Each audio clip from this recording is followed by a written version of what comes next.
Good morning. Good morning. Well, let's do it one more time. Good morning. Morning. Morning. Okay, more energy, very good. I always try to be meticulous about not abusing my position with the club, of not imposing things on the membership, but this is a different situation. So anyway, just wanted to let you know that I now have both a granddaughter and a grandson.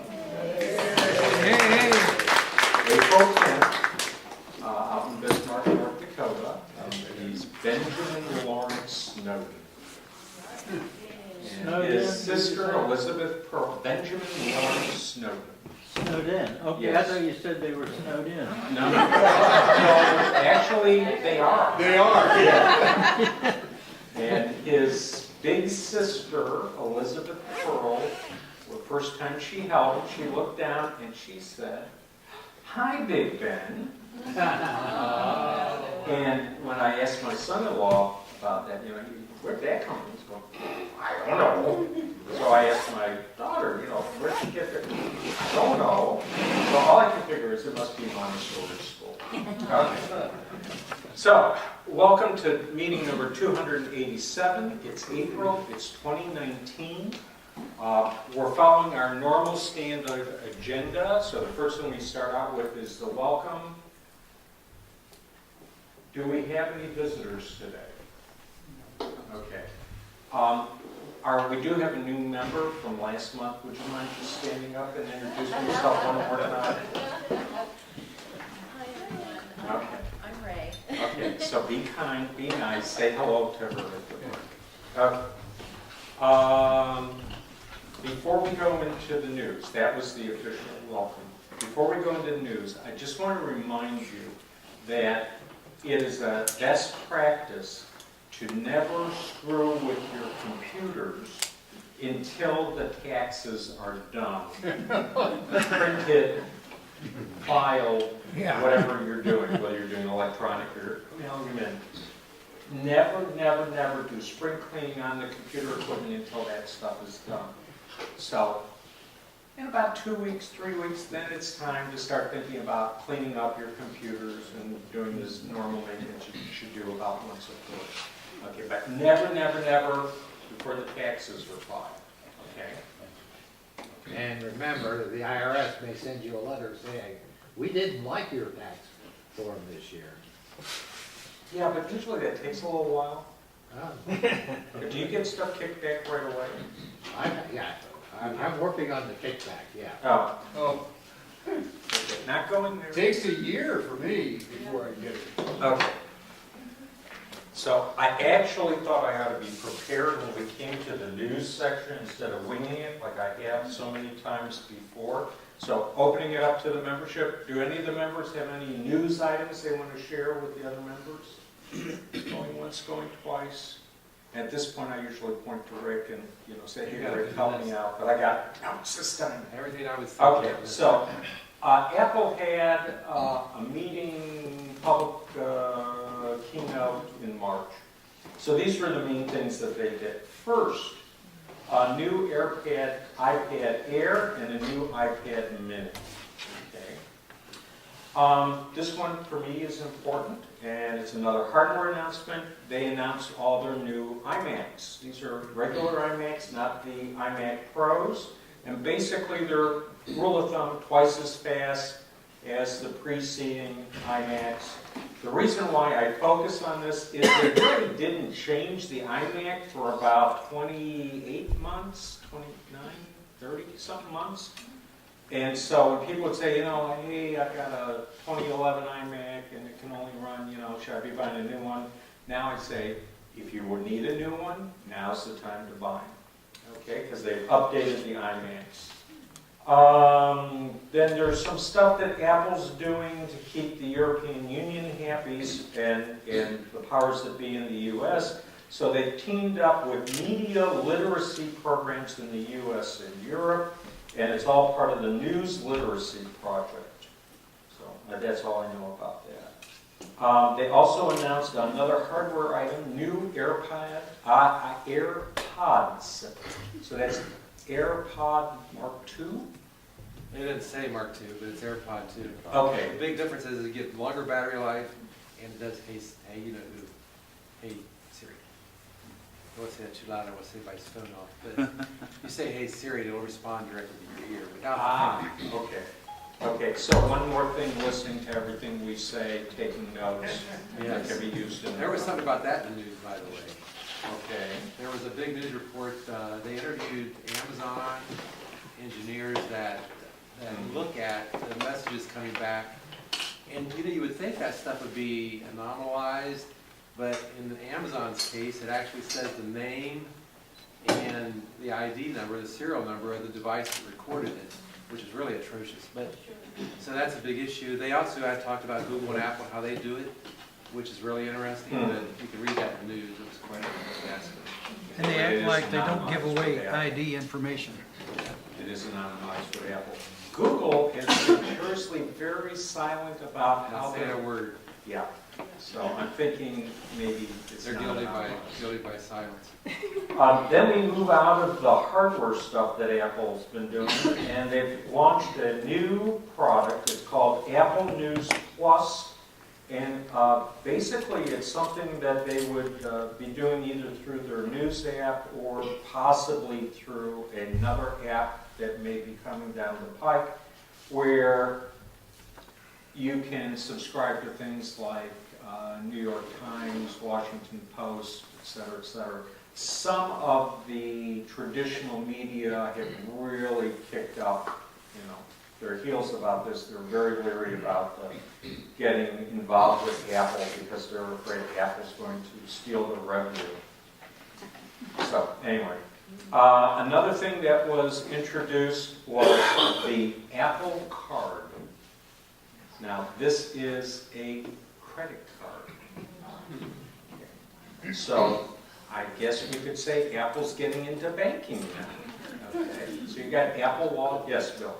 Just for everybody to know that Micro Center's got Apple Month going on, and a lot of their product of Apple is on sale. Okay. Okay, and that's Micro Center Micro Center. down towards Cincinnati. They're on Mosteller Road.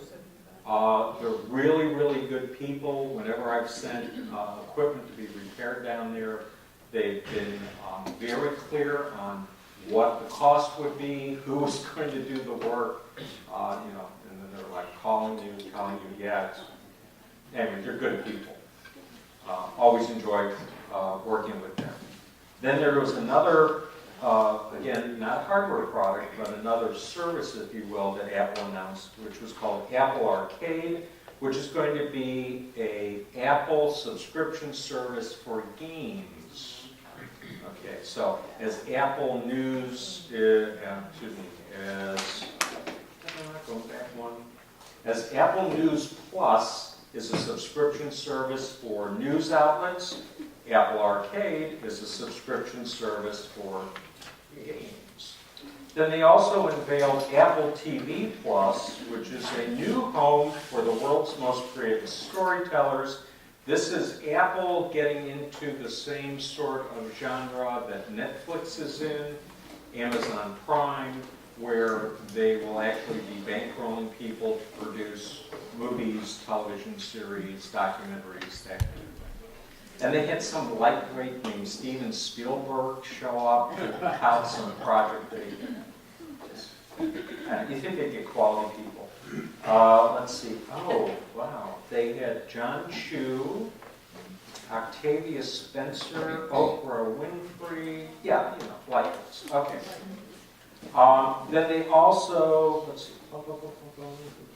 Oh, and I went through the list. All right, good. Bill, Yeah. there was something just the other day about, they were thinking about splitting iTunes up. Okay, what I know is this, in a beta for macOS Mojave, this is a beta version that's not released in the wild yet, just beta. They had some new applications in there. So they took iTunes and they split it up, and you had a music app you had a news reading app, you had a TV, a video app, etc. Very much like it already is in iOS. So I'm anticipating that's the direction they're going to go. I've always been amazed at iTunes because it started out as just this simple little program that would play your music. And then they kept adding stuff on. You could use it to read books. Then you could use it to do podcasts. Then you could use it to start to buy stuff. You could buy music. You could buy, and it just kept. They kept putting more and more stuff on it. And I kept thinking about, eventually they're going to put that one more service on it, and it's going to just collapse like that last piece of straw in the back of the camel. And so I'm glad that they're being proactive and they're doing something with that. The other problem with taking a program and having it do more and more and more and more is that it becomes harder to figure out when things aren't working correctly, what is the problem. So you'll get interactions between different services that are all running through the same program. So it's much easier to troubleshoot. You get a cleaner experience if you have a program dedicated just to do one thing, which is pretty much what all the apps are on iOS, on your phones and on your iPads, and on your other devices. They have one app to do one thing. So, anybody else got anything else they want to share with the membership? Going once, going twice. Anybody want to comment about what happened in Britain the other day? A certain person had their immunity. Oh, No. Okay, we won't go there. I don't know where I am. Finally got him out. Still very strange. Okay, He didn't like it. going once, going twice. Anybody else? what was that guy's last name, by the way? Assange. He's an Aussie. He's an Australian, so we know that he'll get a fair shake from British justice. They have a track record of being Oh, they're shipping him here. Hey, they're going to send him up. And I don't even talk about Brexit. It's like watching the days of our lives. Back when I was the house husband for 15 years, raising the kids, being consultant on the side, I'd watch soap operas. And it was like you have the same conversation every day of the week until Friday, when then there's somebody else enters the room and they make the dramatic announcement, and then you got to wait till Monday to see what's going on. And that's sort of like what Brexit has been for me. They never seem to. It's like the writers have constipation. They can't figure out where to take this plot. Though I have had a friend of mine who is actually a British civil servant. He said it's like when you have a cat and the cat says it wants to go out, and you open the door and the cat goes out and then it comes back in, and then it goes back out and then it comes back in, but it never really leaves. Oh well. Okay, so anyway, next item would then be freebies, wanted, for sale. I'll start with you. I brought a very old keyboard Okay. and also Ooh, a, it's orange. yes, it is. Oh, excuse me, tangerine. Tangerine. Came with the tangerine 9. Wow, that's collectible. And Nah. is it a lot of money? Maybe I'll keep it. Oh, okay. All right, and then I brought that TMG logo. I think it's a speaker. Yeah, it's a Bluetooth speaker. Okay, I could never get it to work, but then Okay. I'm not one of you geeky guys, so I think I did something wrong. I forgot to turn something on. Okay, or it might not be charged up because it's got a battery in it and it has to be plugged in. Well, there you go. Okay. Anyway, it's open to new owners. Bingo. And I can't tell you how many times when I've done a service call, I've remembered the famous words Gene Glover said, always check the cables, including the power cord. Make sure it's plugged in. And I can't tell, yeah. Okay. I have so much stuff, I brought a different vehicle this one. It's a And we have an annex. We have an annex to the It's picture. like a pop-up, it's like a pop-up kiosk. Okay. But on the freebie table, I'll start with the cheap stuff, because I know you're all cheap. There's a VGA monitor, free. I've got power and data cables if you need a second monitor. Over on the kiosk, that's my project portable Mac Pro. I brought it here, so it's portable. Okay. And it is running High Sierra, like I said, and but I'm looking to sell a monitor, keyboard, Bluetooth mouse, and CPU for $250. And then several other items, of which include, I got a Series 1 watch still, Okay. and the external hard drive enclosure over there, and that's it, probably. Okay. The external enclosure, that's the one that's meant to sit underneath one of the modern Mac Minis, Yep. and it's got the USB 3, I think it's FireWire and USB 2. USB 2, okay, which would work with, okay, yeah, they're good. That's the one I bought. Bill, just an addendum here, I realized when you talked about power, that I might not have brought a cord. And I have so many cords at home that I have a label on the sack that says, do not know what they are for. I could bring that bag and, you know, if someone wants that and they still need a cord, and then they could just pick it out of my bag. Okay, Okay? that would be a good thing, I Okay. think.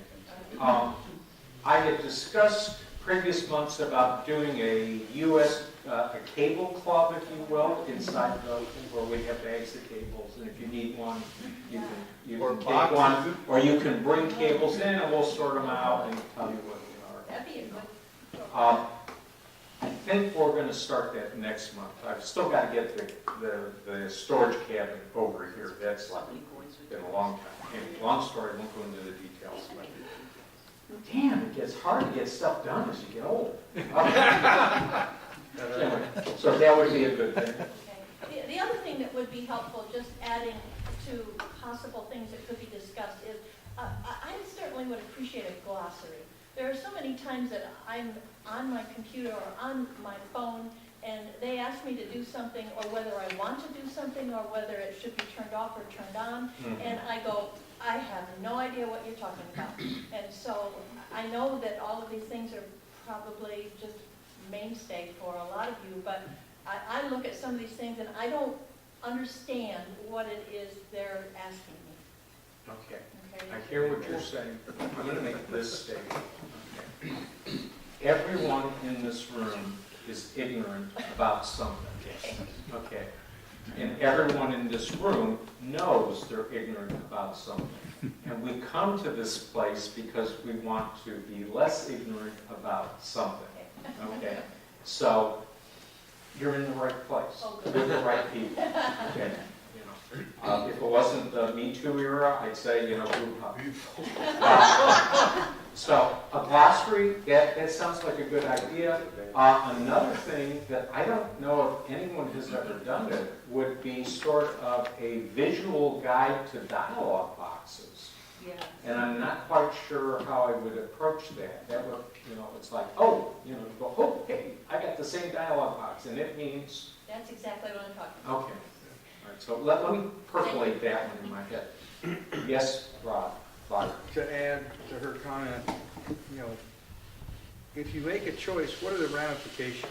That's what scares me. I mean, you're presented with a choice. Yes or no, do this, do something else. And you don't know where in this logic tree, if you select here, you go this way. If you select here, you go this way. And if you select here, you go down. And you don't want to go here, but you don't know that until after you've made the choice. Yeah. No, let's go to Bill. How? Macworld.co.uk has a Apple Users Dictionary of Tech Jargon. It's macworld.co.uk. Is it downloadable as a PDF? I haven't gotten that far yet, Okay.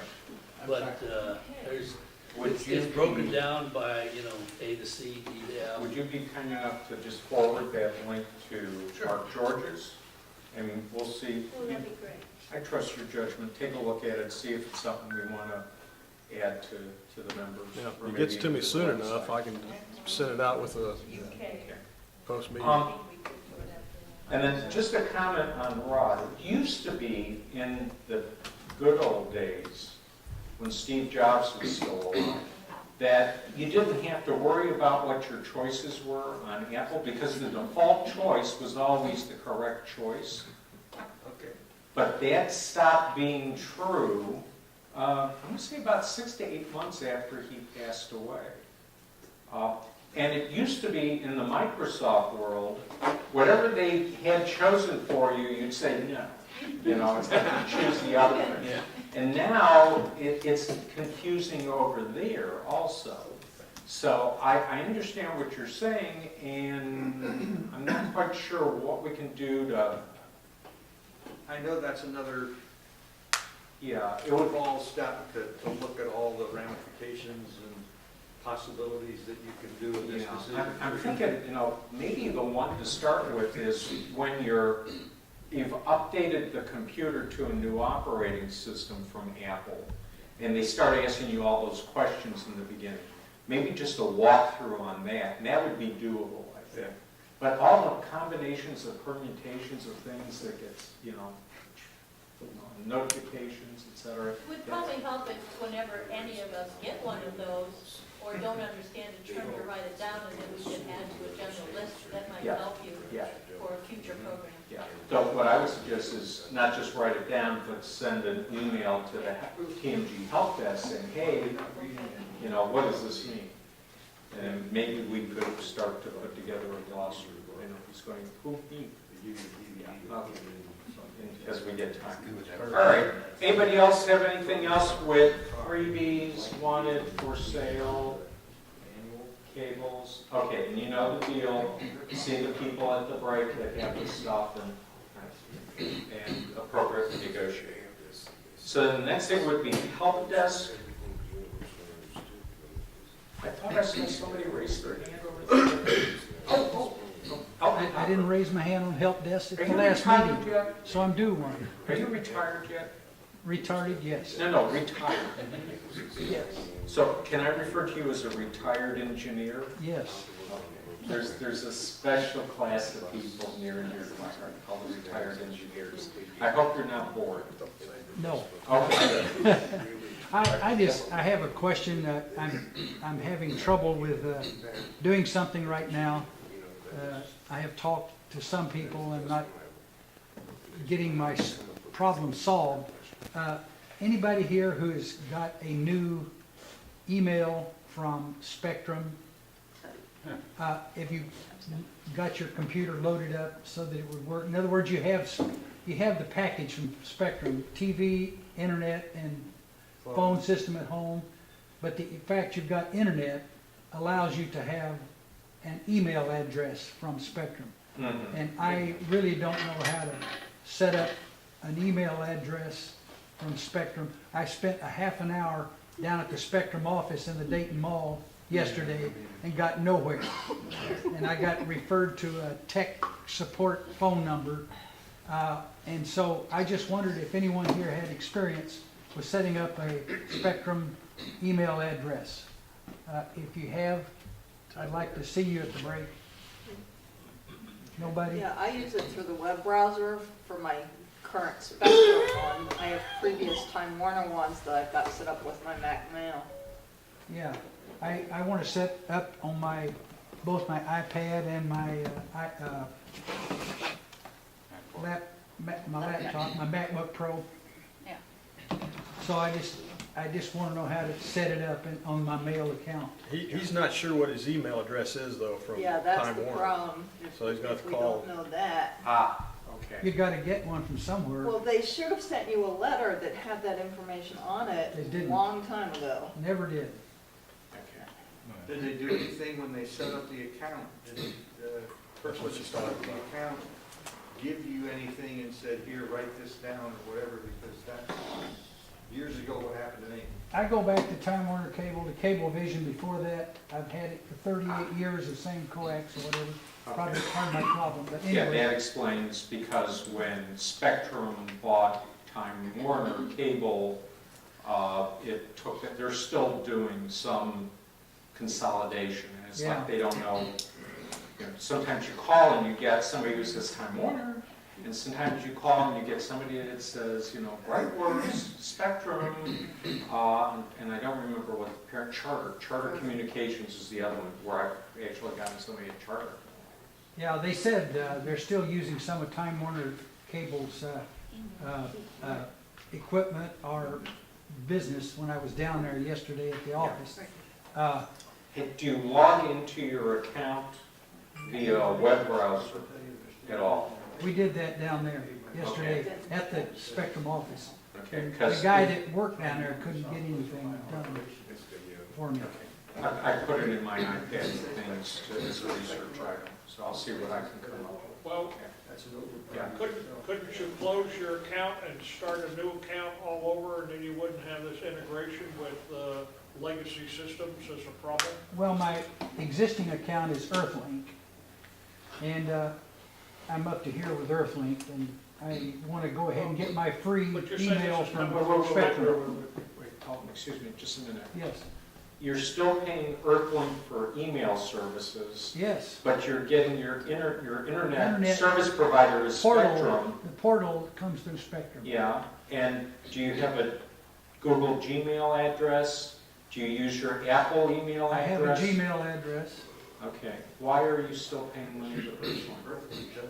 Well, I did it because I have 1,000 people at least, Wait, which are On your used to bill, my on email your being bill. Earthlink. Wait, on your bill, look and see if there's a charge from Earthlink, because, No, I pay Earthlink separately. I call them up and every year give them $49 to allow me to still use their name and their server. okay. And I want to get myself pulled off of them. Okay, By that's not too getting bad. I hooked up- thought you were paying the 60-something a month to Oh, Earthlink. no, Okay. I'm just No, paying but $49 to keep their, The point is trying to Name. make, you could terminate your current Spectrum account and create a new account. You could go and do that in the office. It would be done right then, so you wouldn't really have an interruption in service. But then you wouldn't be captive to the legacy systems that you discussed that start you over, and that would give you your email account and your address and everything. Problem is, he'd lose his discounted rate, though. He's I'm on on a a promo. lower payment plan by staying the way he is. yeah, I'm on a promo for a Yeah, year. as soon as Well, we switch, yeah, it that's the depends on whether problem. you want to fix the system or not. Yeah, You pay one way or the other. There's no free lunches. you are wise. That's life. Okay, so it's in the hopper for Right, and process. nobody raised their hand for me to talk to them during the break. Yeah, break.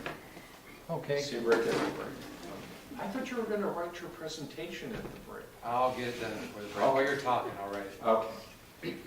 Mr. Ratchford. Is anybody in the room trying to take Spectrum up on their offer for $14 a month for their mobile phone? Okay. I'm hearing an astounding silence. Well, it's been advertised an awful lot that they'll give you the phone, Yeah. service. So I thought, well, $14 a month is a lot cheaper than what I'm paying now.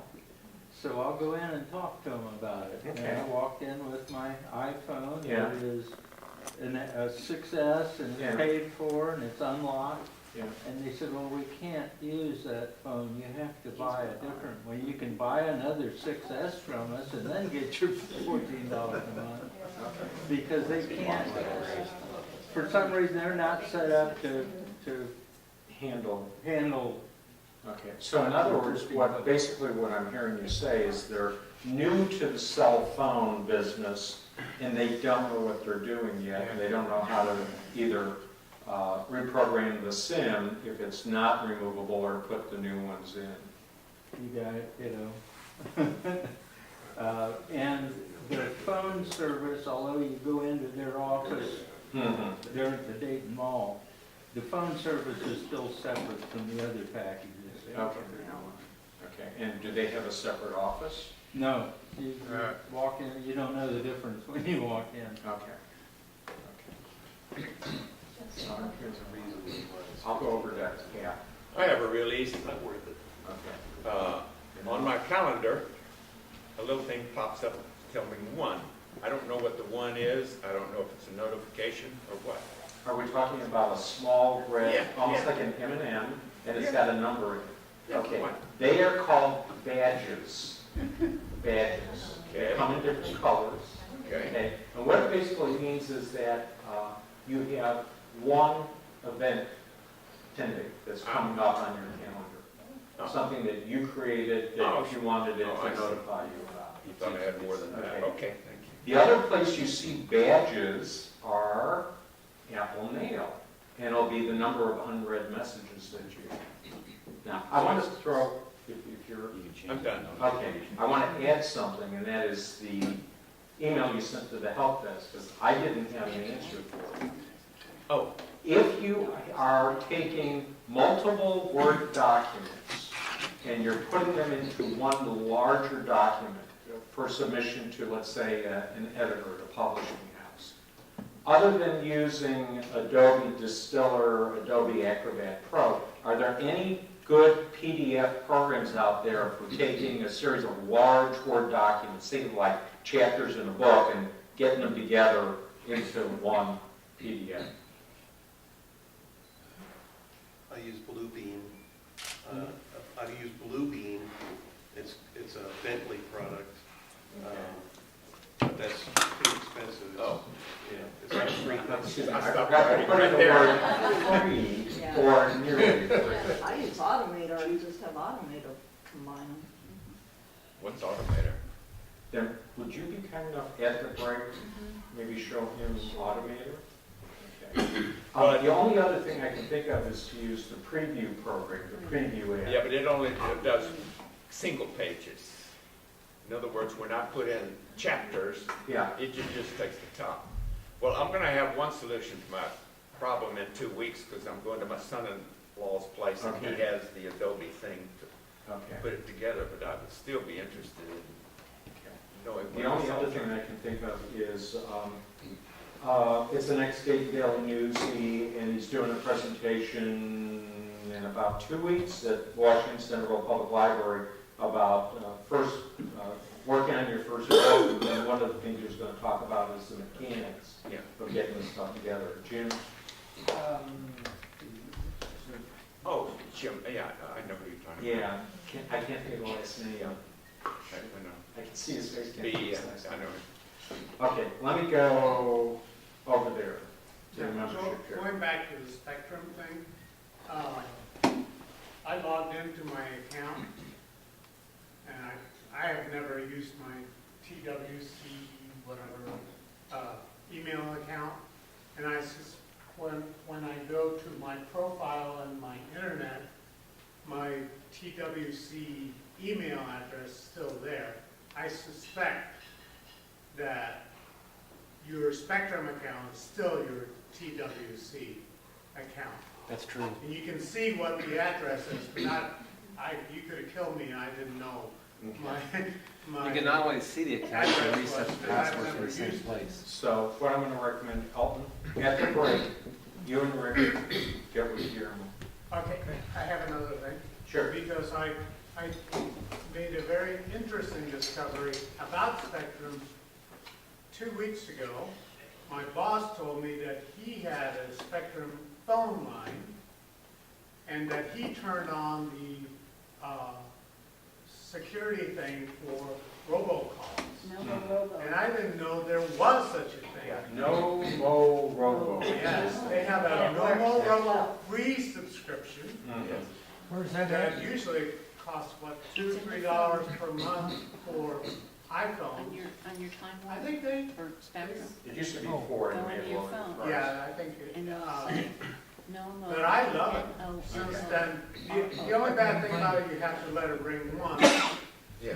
and then Weird. it'll forward into the On your normal robot, screen. and then On my it'll go phone with the screen. intercept. Log into Spectrum. Okay, it's called, it's a service to kill robotic phone calls, these automated calling services. It's on my Spectrum landline. Yeah, and it's called No, N-O-M-O, Robo, R-O-B-O.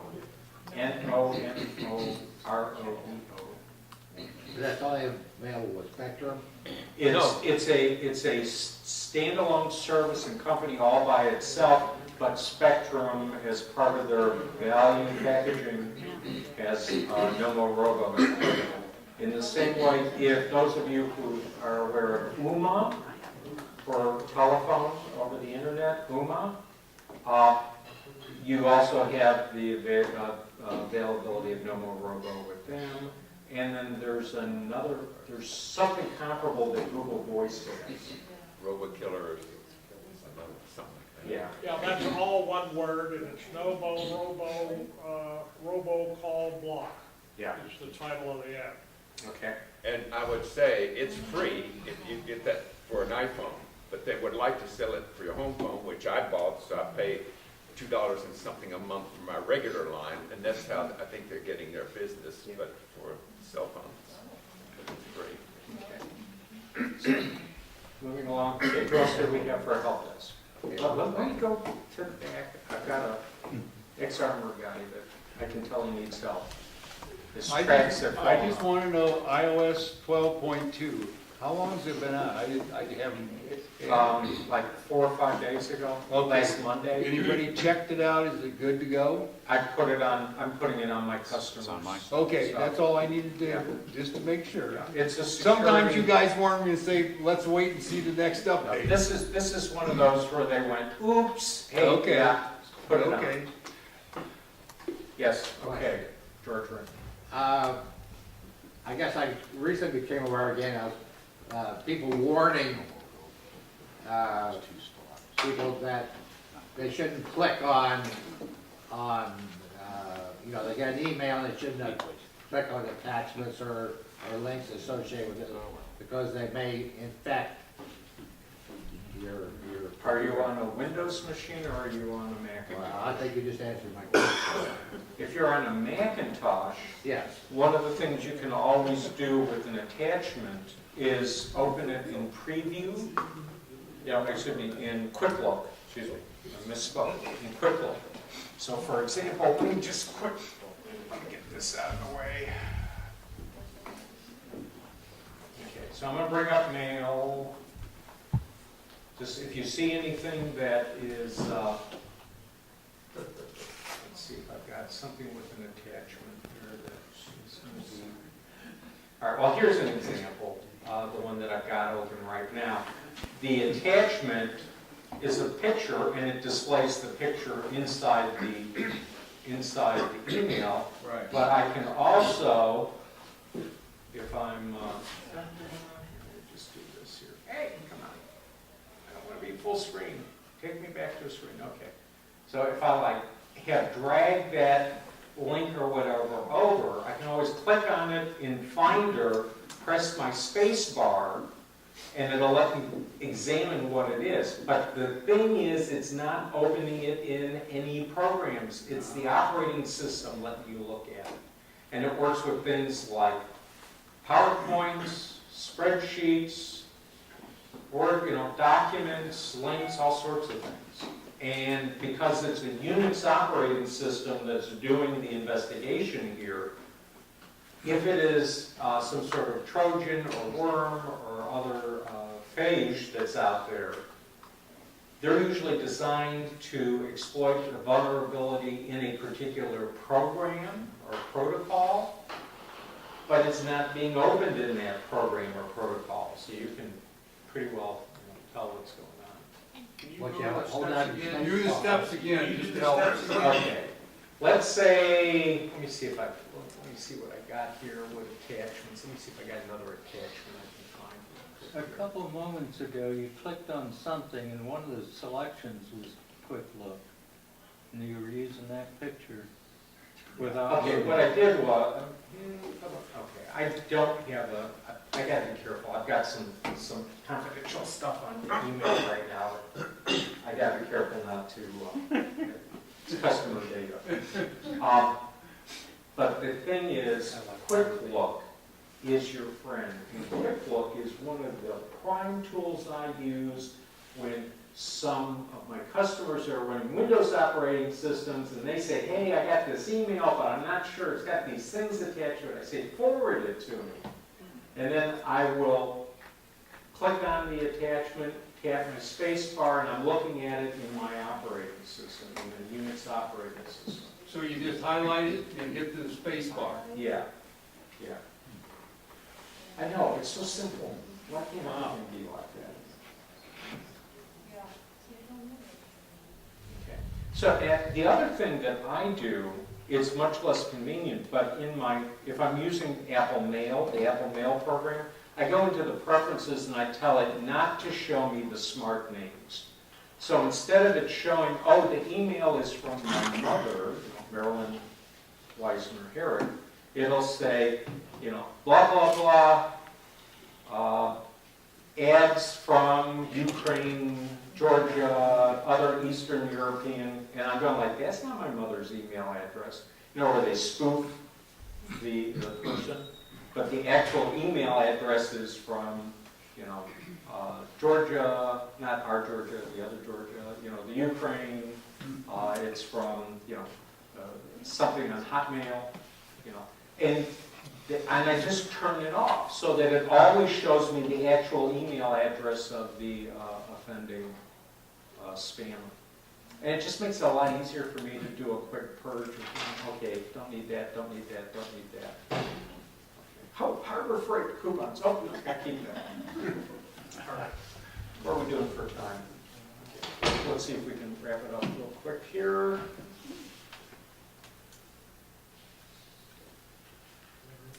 And I'll just close that out.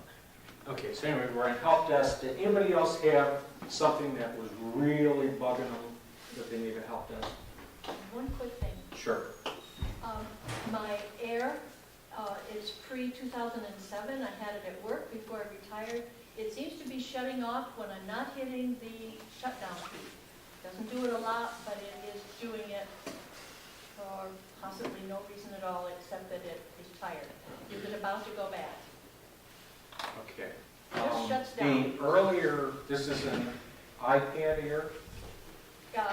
No. We're talking about No, it's the iPad laptop. It's Oh. Air laptop. Oh, okay. Okay, got it. Is it plugged in? There's all these things I've got. Not always.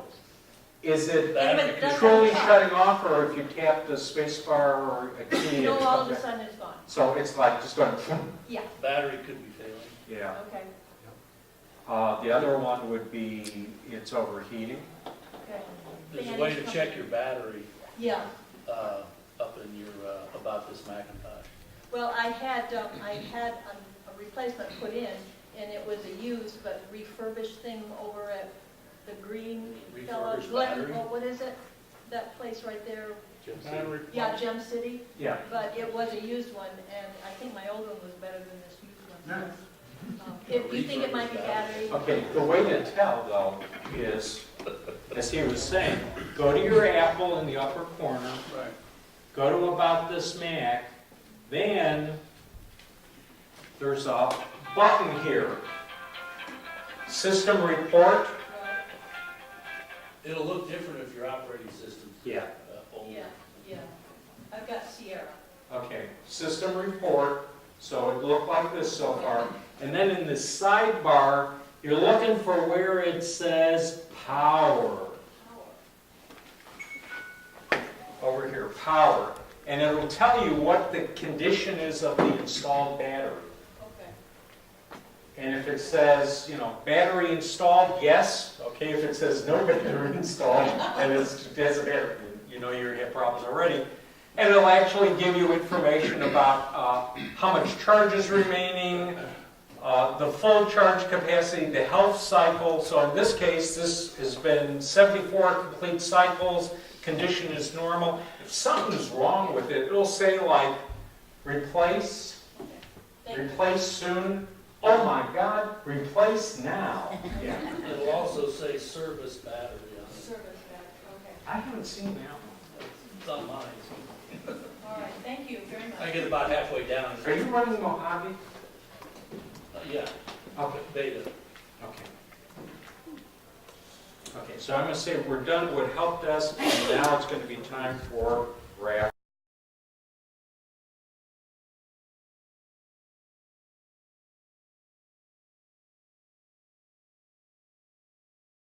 At me and I'll try to explain a little better, and we'll just try to dig in and make some sense of it. All right? Is it a deal?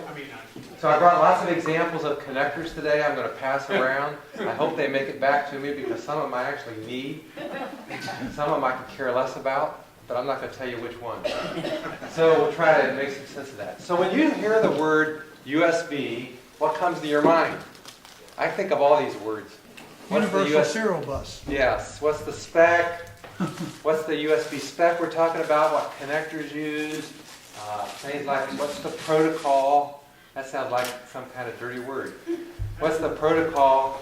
What's the cable? What's the port? You know, these are things that come to my mind when I read about or hear about USB. So why? Why all these terms? And what do they all mean? The one thing that I think gets people in trouble most often is the difference between the pipe, which is what I'm going to call it, and the spec, the specification. What specification are we building upon? So I'm going to try to clear that up real quick. That's the first thing you really have to understand. The first thing is the connector or the pipe. When we talk about USB, we frequently in our minds think, oh, that's that connector on the side of my computer. But it's actually a lot more than that. It's not just the connector. It's the specification that actually allows for data to be transferred and allows you to talk. It's kind of like learning to talk German. If I can talk German and you can only talk French, we wouldn't be able to communicate. But the specification says, how are we going to talk to each other? What's the way we're going to address each other electronically? That's the specification. So when you see USB X.X, 3.0, 3.1, 2.1, that's the specification that tells you how fast it can go, what's the exact protocol that these two different pieces of equipment talk to each other. When you see a connector, that's the connector that's used for that specification frequently, but not always. And you're going to see that today, and this is where a lot of the confusion comes in. So connector and specification are two different things. So it all started back with USB 1, back in 1996, a long time ago. I remember when USB started. You probably remember it too. I thought it was going to be the greatest thing. Of course, Apple at the time had FireWire. FireWire was a very popular thing. It was actually a very nice protocol and connector. It was really good. And it was simple. This is when it was really complex, was when we started getting into USB. So the first thing that was 1996 was 1.0, and in 1998, there was the next one. Now my connectors are on the wrong side. I'm going to pass this around, and this is the connector you always saw with USB, and everybody here is familiar with this connector. It's what's on most of your memory sticks when you get them these days. It's the standard Type A connector. It's very popular. It's all over the place. In fact, it's almost too popular because when we want to change, it makes it really difficult to move to different connectors. But this has been around for a long time. You can only put it in one way. It wouldn't go upside down. There was only one way to go in. It drove me crazy because I would always end up the wrong way. You should be 50% chance of getting it right. I was always upside down. So I'll pass that around. You've seen it before. There's nothing new here. That's Type A connector. The receiving end looked very similar, but they also launched the Type B connector at the same time. When you plug your printer up, you get a new printer back in the 2000 time frame. It had this other connector at the top. That's this one right here. And that came along about the same time. It actually started with USB 1.1 and also version 2. This was the other end. This was the Type B connection. And that's gone. It doesn't exist anymore. It's deprecated. Now, that doesn't mean you can't still find it in the market. If you buy an old printer, you're probably going to still run across this cable with this connector. But if you do, you know what it is. It came from USB 1 and 2, 1.1 and 2, and it still is available, but I couldn't find mine this morning. That's how old it is. I looked all over for that thing, and I couldn't find it anywhere. What was this end again? That's the A. I'm gonna get to that one in a minute. I haven't got there yet, that's coming Oh, up. you're passing around. I passed it around for the other end, but you'll see that. Only one end. Send it around again for this end. No, just look at both ends when you see it, you'll recognize it when I get to that slide. That was USB 3. That was USB 1 and 2. Here's when 2 launched the micro connector. Now, this is really interesting. USB 2 came to market, and they initially started out with this connector called a USB micro connector. It lasted for just a few months, and then they went to the mini connector. Both of those are on the market today. When you look at them, they look very different, and I'm going to pass those around too because it drives me crazy that they're there. The first one I'm going to pass around has the micro connector on the end of it, and it's a small squared, I don't have a picture of it. It looks like this thing, only a little bit taller, a little bit thicker. And it didn't last in the market very long. I mean, there was a few devices made with it, but it was just enough to be a pain today. You run into one of these things, you're thinking, why does this even exist? Because you probably don't have any of these at home. And this was the first one that came to market. And then just shortly after that, the standards body said, well, we want something a little bit thinner. So they released the mini connector, which I'm going to pass around on this one. And this has 2 connectors on this cable.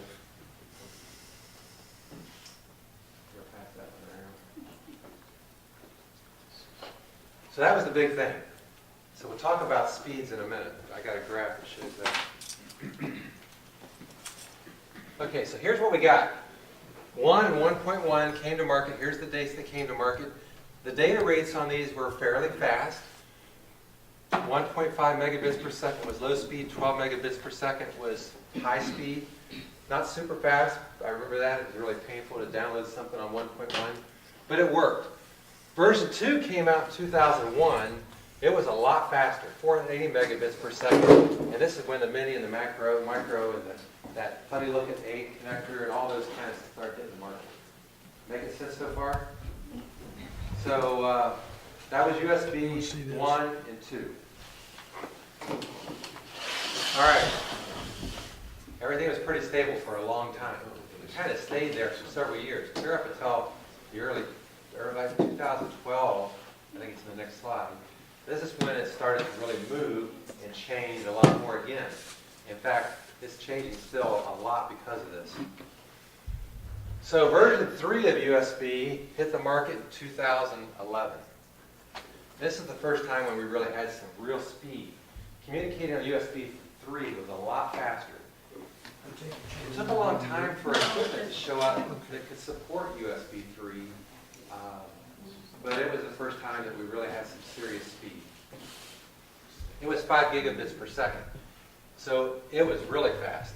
It was 2011, and what was supposed to happen at the time, that funny micro and mini connector that I showed you, that point around, those were supposed to be deprecated at that time and kind of start phasing out. But you can still buy equipment with those on the market. They're still out there.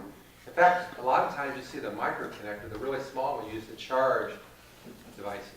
It's mostly used for charging anymore, not so much for The data. little cells, right? Those Yeah. little cells, yeah. Here's an example of that. Oh, yeah. This is a Qi charger for an iPhone, and so you can plug this up to USB. Plug here. If you set an iPhone on here that has the Qi charging capability, which mine does, it'll charge. It'll charge battery. But if you look at this, this will show you both ends of this connector. This is the micro connector, and the main connector. You see these all the time. This is a brand new product a year ago, still using this connector that's supposed to have been deprecated with that, but it's used a lot for charging. Beats use this on their earphones to charge it. It's on all kinds of other pieces of equipment, on chargers. You find it on batteries, the big standalone batteries that you charge to operate devices, they're on there all the time. So you'll see these a lot. I have a boatload of these connectors laying around on cables with USB-A on one side and this on the other side, just for charging. A side topic, Yes. why the hell do they do that? Because we still didn't get rid of an electric line. Well, You have to feed the charger that you put your phone on, but it's advertised as eliminating wiring. Yeah, it's not really wireless. I don't think that's the win for that is not wireless. What I like, personally, what I like about it, I use it every night to charge my phone. Because I have one in place, just sitting there all the time. When I go to bed at night, I just lay the phone on and I walk away. I don't connect it. Does that mean I'm lazy? Probably. But it's just the convenience of not ever having to plug the plug in. It's a lot slower. Charging overnight takes quite a bit of time to charge. But I just like the convenience of not plugging in. And it also is a wear and tear on the connector, so I don't wear out that connector, plugging in and plugging out, because I do it so much. I was walking through Walmart one day, and I had noticed that there's this cable, okay, and it's got the three main, you got the A, and then you got three other, at the other, you got all three you can do, you know, so you do, basically, you can do. Yeah, I have one of those. Yeah, and it even shows when it's charging, the damn thing lights up as far as the wiring. Yep. And it must not have been real successful. All of a sudden, I walked through one day and they're selling for $5 a piece. Yeah, people don't necessarily buy that. So, a couple key things on this slide that really aren't the thing you jump to is that the Micro Mini were deprecated, even though they're still around. They're primarily used for charging. You don't see the macros so much. You see the Mini a lot more. And it was fast. And 3 looked like it was going to be the thing. I mean, when 3 came out, I thought that's the end of it. We are done for a while. You know, 5 gigabits is pretty good speed for most of what people use, but it's nothing like what you see on some other protocols, but it's still good. So I was really excited. I thought this was it, yes. Yeah. What, you said it took going to the 3 to get any speed and transfer. What was the hurdle that had to be overcome? There was a variety of hurdles inside the protocol. They're pretty technical. I don't know if I know all of them. But to transfer on a wire at those kind of data speeds introduces all kinds of new issues with electromagnetic interference, not getting degraded signals. How can you manage the signal's amplitude, the data? It's a complicated thing, but it was all about getting answers to a whole bunch of technical questions. But that didn't stop me. We're going to get to some much, much faster speeds in just a second. Okay, thank you. Thunderbolt, by the way, is happening in about 2016, 17, as I remember. Is that right, Bill? So Thunderbolt comes along and is much, much faster, twice the speed, or 3 times the speed, 4 times the speed even. And so then people start asking questions, why do we have Thunderbolt and USB and stuff like that? So we'll see that in a minute, too. Which is smaller, the Mini or the Micro? Boy, I always get these confused. I think I it's... always Micro. thought Mini was larger than Micro. Yeah, I think you're right. Mini is larger than micro. Okay. Yeah. Mini's the bigger one, Micro is the smaller one. I think I said it backwards a while ago, yes. Was 3 when they introduced the blue color in the Type A connector? There was a blue color introduced at 3. You don't see that followed. I don't know if you have. I've seen a lot of connectors that don't have the blue in it. It still have, which makes it even more confusing, so you don't know which connector to get. Yeah. It's supposed to, like that first slide I had, it had blue on the connector. That was supposed to be 3. Yeah. And that's just not always followed, in my experience anyway. All right, that was 3. We were all hunky-dory. Well, I'm sorry, Yeah. they changed the B, the Type B connector for USB 3 also. Yes, the right? next chart, one of the next charts is going to show you that. Okay, so that was USB 3, but it got thrown in the trash. So this is when it gets really interesting, because the committee that makes this standard up and does this decides they're going to do 3.1, but they're going to just throw out everything they have with 3.0. They're going to make 3.1. And they've even got another problem, because all of a sudden people were like, well, you know what? This problem with only being able to put it in one direction versus the other direction, that is a little bit of a problem. It's obnoxious. Apple over here has their Lightning connector. You can put that in either direction, but you can't do that here. And so the committee's like, can we solve that problem and do something new and different to solve all these problems, plus get a little bit faster? So they burned this lady at the stake. I got this by email. from somebody in the audience that will remain unnamed. Apple launches the Air, and they launched the first computer they launched, and I'm not going to pass this around because it's my wife's, and if anything happens to it, I would be endangering my life. So this is the first time Apple did this. This was the Mac. This is the flat-out Mac, that's how they call it. And it has one single port. Yes. You remember that? One single port, right there. And it's USB Type-C, which is the new connector that is going to solve a whole bunch of problems. And it is a nice connector. I really like it. It'll go in either direction. And the newer MacBooks all have 2 to 4 of these. Most of them have 4. Mine had 4 on it. I say mine because I gave it to my son to use because he's in college. But this was a cool thing. The MacBook Air has 2 right there. And they launched 3.1. This was in 2014. They doubled the data rate. The data rate went from all the way from 5 to 10 gigabits per second. Now, if you're connecting a drive, external drive, and you want to boot from the drive, or you're doing some picture editing from the drive, this is serious enough speed that you can really do some fast transfers. This is really good.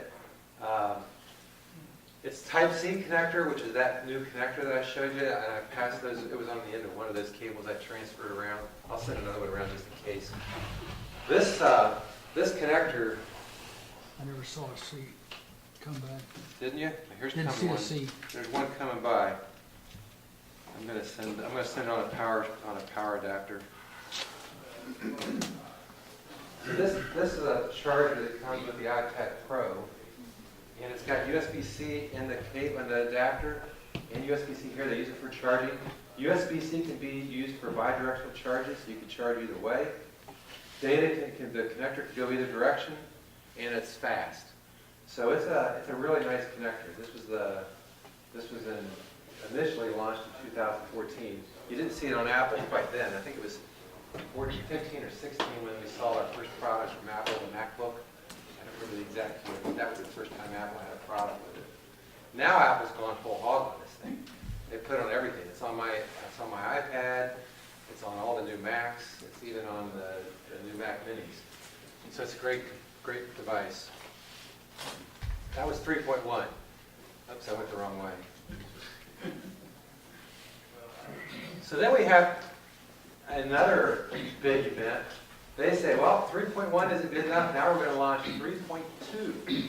Let's throw away everything we did with 3.1, and we're going to have this new thing called 3.2. And this chart tries to show you the different ways you can get 3.2. It's not as simple as saying, I want USB 3.2. There's 3.2 in 3 varieties. So the first variety is USB 3.2 1 by 1. You can see the speed is only 5 gigabits per second. It's basically what 3.1 was. So this took over for 3.1 when it's the 3.2 1 by 1. This is the logo that is associated with that. If you see this logo on a piece of equipment, then you know that it has that particular version of USB. And that's how fast they can do it. It doesn't matter what cable you have.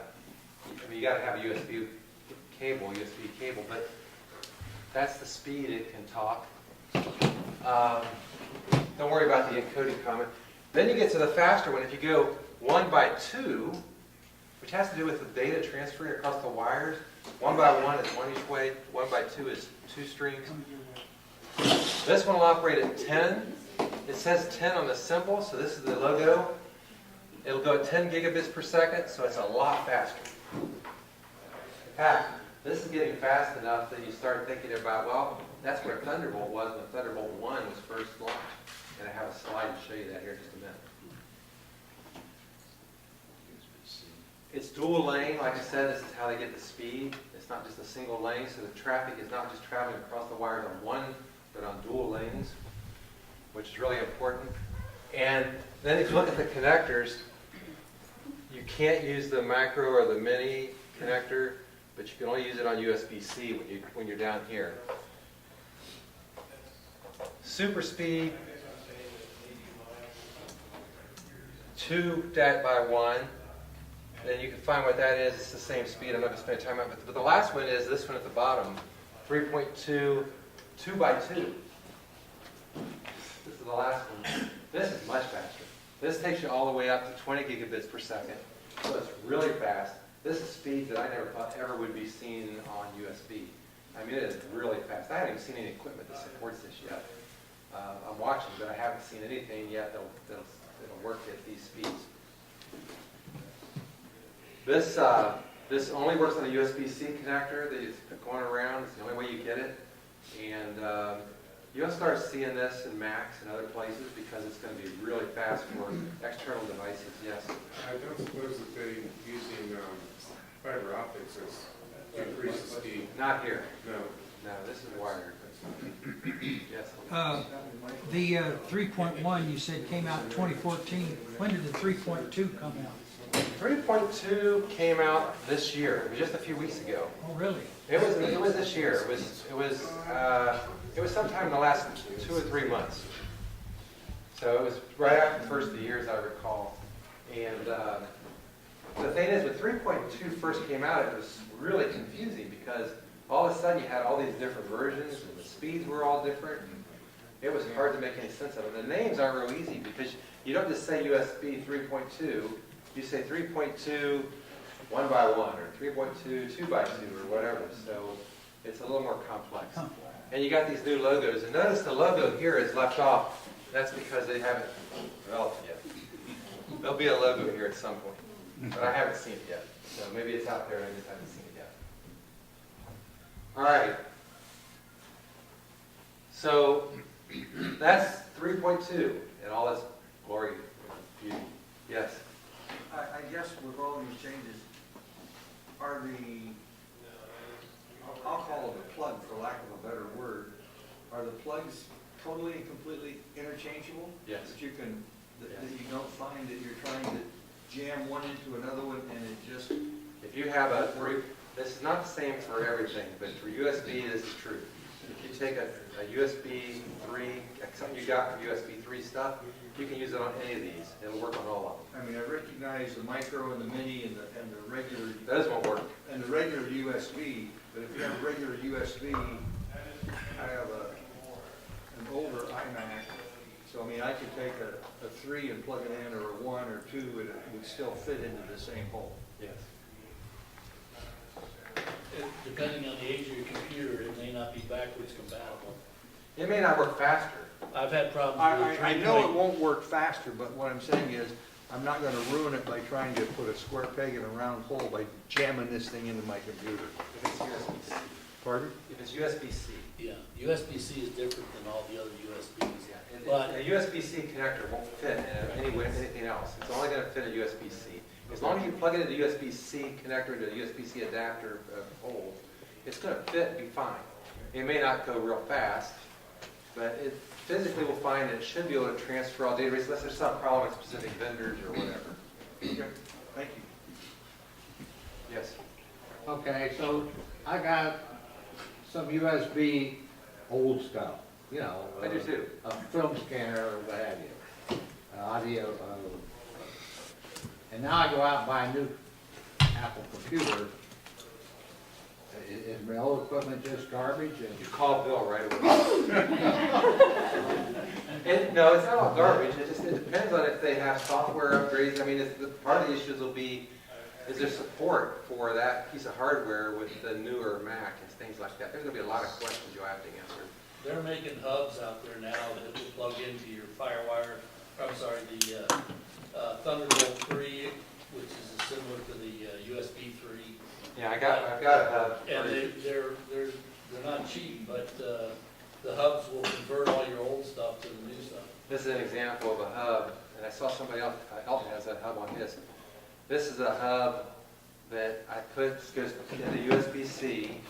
This is 3.1, or 3.2, I think it's 3.1. But then on this side, I've got USB-A connectors, so I can connect old USB sticks.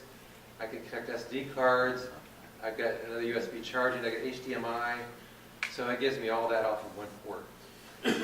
which is really nice. So you can get that kind of thing. They're not cheap. I got this one for about half price because it was a Kickstarter. But, you know, it's really good when you got them. I had trouble with some of the earlier ones. I bought an Amazon Kindle, and I looked at the 2-inch, and the geometry of the fittings looked exactly the same. But they weren't with the Kindle, and I got mixed up with other cables when I was traveling. And I couldn't get the things to fit, but when you look at the interfaces, mechanically they were the same. Are there any markings on the cables that tell you what the differences are? I haven't seen them. I mean, there may be in some brands, but I'm real careful when I get a specialty item like a Kindle or something like that. I always put those cables somewhere unique because you can run into those really unique things, especially when they're charging devices. Yeah, it's really tough. That's probably a topic for a later discussion because we all have a variety of devices.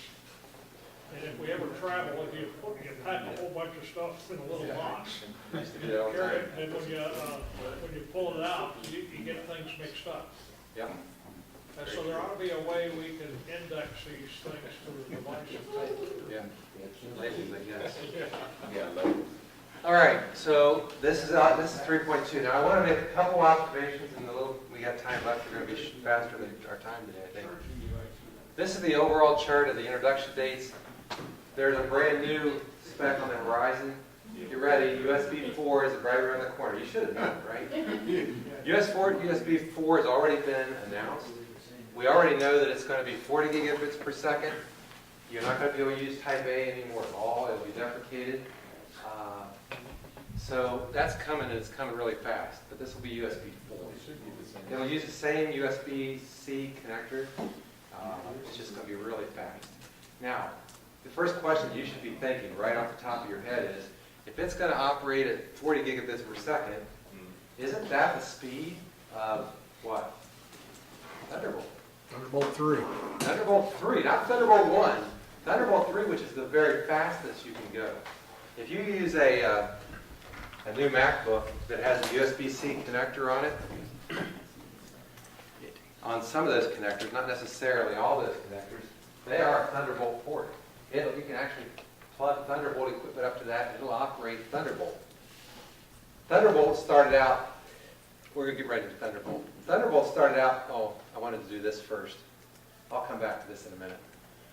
Thunderbolt came out in 2011, and this was the connector to use. Everybody knows this connector. This is the DisplayPort connector right off of every Mac ever made up till who knows when. That I can't remember the date. But I'll pass this around. This was the original Thunderbolt cable. These things were expensive. This cable, I think, cost me like 40 bucks. It's crazy. It was a really expensive cable. And that was the original Thunderbolt. They changed it after that when they stayed with the mini DisplayPort for version 2, but then with version 3, they went to the USB-C connector, even Apple did. So I'll pass this one around. This was Thunderbolt 1 cable. But the interesting thing is the speeds are only 40 gigabits per second for short cables. If you use a real long cable, then it gets slower at about 20. But this is no better than USB 4. So USB 4 and this are merging. You can see it coming. I don't have any inside information. I just see what's coming. For long distances, you can do optical. Yes, you can do optical. There's where you have to definitely use optical. All right. I want to mention a couple. Define long distances. I don't know. You know a number? I think it's like 10 of feet versus 5 feet. If you're 5 feet, I think you can do short. I saw stuff that was like 2 feet. I've got a 6-foot USB or a Thunderbolt 3 that does 40. That's good. That's real good. That's And probably it's getting close to the it has to be limit. certified by, I guess Intel is one that certifies these. Yeah, I think that's about the limit. All right. I have to tell you a story. This is the new charging cable to connect to the new Macs over to Lightning to your phone. So you got Lightning on one end, a USB-C on the other end. You can use these to charge. You can also do data. It replaces that old one that we've seen for years that had Type A connector on one end and the Lightning on the other end. On iPhones prior to last year, and I can't tell you the exact date this crossover happened on every single device, they operated at USB 2, which meant they were a little bit slower, and other than that, there was no big deal. And Apple's way of using USB was not with the connector. They used the Lightning connector to USB. So if you had an iOS device, you could do USB, that's Thunderbolt. Thunderbolt 2. Thunderbolt 1 and 2. Thank you. Same connector. So that was how it worked. When Apple launched the iPad Pro, the first iPad Pros a couple years ago, they made a little small change that was a big surprise, and I loved it. I was really excited because they implemented USB 3, which meant they could go twice as fast. So when I had to put pictures into my camera roll through the port, they downloaded a whole bunch faster. So Apple added to the confusion a little bit because you could never tell that by looking at the outside. You never knew if you were having a USB 3 or USB 2, but the newer devices are all USB 2, so they're a lot faster. But that was a big change for Apple. Now they're still going over other ports, but the newer Pros have USB-C and they're USB 3. Hope that makes some sense. All right, any questions on USB-C before I give you a self-promoting commercial, and that will be the end of it. Yeah, you did, Lightning, you didn't say a lot about it. Is that in all the iPhones? Yeah, they all have Lightning, the newer ones, everything since the iPhone 5, I think it was. They went to Lightning 5, and it supports USB. So you have to have their cables, or it's best to get approved, cables, but it supports USB various standards. Some of them are 2 and some of them are 3. But you have to have a cable that supports that. Of course, it has to support the kind of device you're attaching. Okay. Yes. An iPhone and an iPad, and I use the same cable when I'm on vacation to charge it. Is that wrong? It'll work fine. Okay, I just want to make sure I'm not doing wrong. Other questions on USB I've before been we using the wrap same it up? one on the iPad and the iPhone. USB is great. It does so many wonderful things. We kind of take it for granted. But my message today is just be aware that whatever you plug it into is really going to dictate the speed you get and how much data, how fast your data, and that kind of thing goes. Just remember, it's the lowest common denominator is what That's the right. speed's gonna be. That's what I'm trying to say, but it didn't come out that good. It is really the lowest common denominator. You really got to be careful what you plug it in. Just be aware. If you plug it in that you're going to get 40 gig speeds, you may not. If your device can't support that, I don't care what kind of cable you plug in, you're never going to see those speeds. It's going to be the slowest speed in the chain, which usually is one of the devices. Or sending and receiving device usually. Okay, any other questions? Bill? Just something that I've run into, and that is while the cabling and the protocols are supported, I'm starting to run into cases where Windows 10 will say, this USB drive is too old to work with this operating system. This is true. I have seen a lot of cases where the hardware, depending on what operating system you're working on, and even with Apple a couple times I've seen where it just says it can't support it anymore. It's a really old device. And they just don't have the capacity to support it. And that can be a frustrating thing if you've got some hardware you really need to see working. I think we were talking about that earlier today, where you just got really old hardware, and it may never work with some of the newer. And that also applies to Apple operating systems Yes. and some of their latest protocols such as firewall. Yeah, fireworks for example. Yep. All right. Any other tough questions before we go on? I'll give you a little quick self-promotion. So we're going to be done early today. This is good. You get to go home and eat lunch earlier. This is a wonderful thing. So this summer is the 5th year for MacStock. MacStock is a conference held in Woodstock, Illinois. It's actually not in Woodstock, it's in Crystal Lake, but they say Woodstock because it sounds cooler. That's actually where Max Sales is located. And Max Sales is right down the road. They always come to the event. They always have a big booth.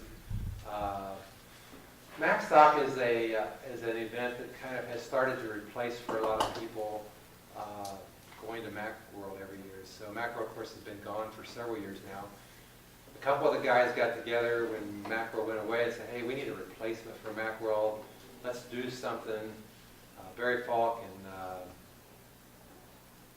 kind of my name here in a minute, put this event together. And the first year it was kind of interesting. It was still relatively small. It's still not got real big. So why am I telling you this today?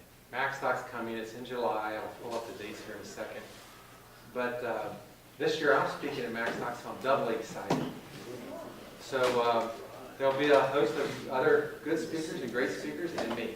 So you want to come out and you want to, if you want to do this thing. Now the reason I'm telling you this now is because you do have to buy tickets. So this is you can get tickets today for $169. That's with a discount code, but that's all your food, all your entertainment for 2 full days and loaded with things. They're going to record the 500th episode of Mac Power Users there. They're having a photo film festival as part of the event that I'm super excited about. There's a lot of other good things. So if you have a weekend, you want to drive to Chicago and just have a great time, this is a lot of fun. And it's not dirt cheap, but the price is really good considering what you get. There's a mingle event where I think the thing about MacStop that's more interesting to me is not what I learned from the people on stage, but the people I meet and the things I learned from the people I meet. Because there's just a lot of very interesting, great people there, and it's just a great time. So if you're in the Mac community, and you really love the Mac community, this is the kind of event that's a And lot they of come from all over, even outside of Europe. the United States for it, so. Yeah, we get people from Europe and a variety of places. So And even a person like me that's not tech savvy like him, I actually get some things out of it. yeah, so. she comes too. There'll be one talk she don't have to listen to this year. So that's my pitch. This will be in the deck. There's the site to log in. It's the last weekend in July. It's Saturday and Sunday. And there's the discount code. If you apply, you get to use the discount code, and that would be great. So you still tip. Any questions before I close down? Will your charts be downloadable from the This will all be, website? this whole presentation will be out in your email today. I'm giving it to them already to send out. So you'll have the whole thing, all the charts. If you have questions that you don't get answered there, that you really don't know and you'd like to ask, send me an email. If I don't know the answer, I'll find it for you. I know maybe you might address the fact about FireWire 3 or Thunderbolt 3 is daisy chainable. That's a cool thing, yes. I should say that. I will. But one of the coolest things about Thunderbolt over other protocols is you can daisy chain these things. So like you can have a wire coming out of your Mac, it can go to a hard drive, which is great because it's really fast speeds for a hard drive. Then you can take it out of your hard drive and run it up to your monitor. And usually the monitor needs to be last in the chain. But you could also have other devices that are on there, maybe 5 hard drives. And all on one cable coming out and they just daisy chain them together, which is one of the nice things where it really shines. There's other reasons that's great too, but that's one of the real advantages. And they can't do that with USB, not like they can there. Yeah. What is the, you gave us the data rates on most all the others, but I didn't see it for Lightning. What is the data rate on Lightning? Oh, I don't remember. Do you remember, Bill? I know it's fast. Data rate on Lightning? I'll have to look it up. I don't know off the top of my head. If I find it before the email goes out, I'll put it in there. Otherwise, I'll have to let you know. Yeah, great. On one of the things you passed around, the USB-A, and I guess the B, it has a little groove in it. It's a slightly different. Is that for USB 3? No. No, that was strictly when USB 2 was on the market. That's when that was introduced. And if you look at devices like this hard drive, and you can look at this hard drive if you want, this uses that connector to connect there. And that groove is in the frame. Okay. So you actually have to match to that to be able to plug it in. Right. So that's their. It was a intentional thing to key it so you can only put it in one way, because this would only go one direction, and that little groove made sure you couldn't put it in upside down. So the only thing it connects to in my case is a hub that's supposed to be USB 3, and that's the only Yeah. time I run across Yeah, that. and this, Yeah. I connect this to a USB 3 device, and it's just a backup drive that I run backups on. Okay. It just makes sure that I connect it the right direction, because this thing, I don't both think these we are have to- directional, you can't put these in upside We down. shouldn't pass that one around. Well, I'm not gonna throw it, but yeah, that's why I didn't pass it around to everybody, but yeah. If anybody wants to see it, it's up here in the front. Okay. See it. Any other questions? What's your topic at the conference? I am speaking about making videos on mobile devices, iOS. Oh, yes. So I'll be covering filming and multiple different ways to edit using different tools. And so I'm very excited about that. So it'll be a good time. Okay, so new iMacs are coming out. Well, they just did. Huh? They just did. Yeah, okay, that's what I'm saying. What kind of ports do they have on the new iMac? The new iMacs have USB-C, and I believe they also have USB-A. Okay. I don't think they have Thunderbolt. I think the Pro has Thunderbolt. I have to look it up. It says you have to go to the page to see for sure. The Apple.com, it tells you what's in there. But that's the way I remember it. Just by looking, you can't tell the difference between Thunderbolt 3 and USB-C. That's right. Yeah. You can can't plug tell. it into You have to Thunderbolt read the description. and to It's get worth it. USB-3. You just don't get the speed. You have to read the description. And all these things, I think that's the It's point got the Bill was making earlier. lightning You gotta side. read the description for what they Thunderbolt. support, and then The you know other what. side which- I doesn't thought when they have came out lightning. with the blue So that's C, USB-3, that was a and good that's thing. Thunderbolt. Color coding kind of helps So do it's- that Not well. everybody did it. But they should do that with the USB-C not on here Thunderbolt thing. Okay, so You can tell those them are apart Cs. Which device is it And what? then- Look at the pictures, if you All look four at of the them could be pictures of, Thunderbolt. in fact, there's a whole thing on the Apple webpage where they talk about this. And if you look at the description on the back of the iPad, for example, I think it says USB-C Thunderbolt. I think it actually is written in the metal. Double check. It looks at the back after you. Hopefully it is for your install. Like men looking at instructions? Yeah, I never really did. All right, that's all I have. Thanks so much to everybody.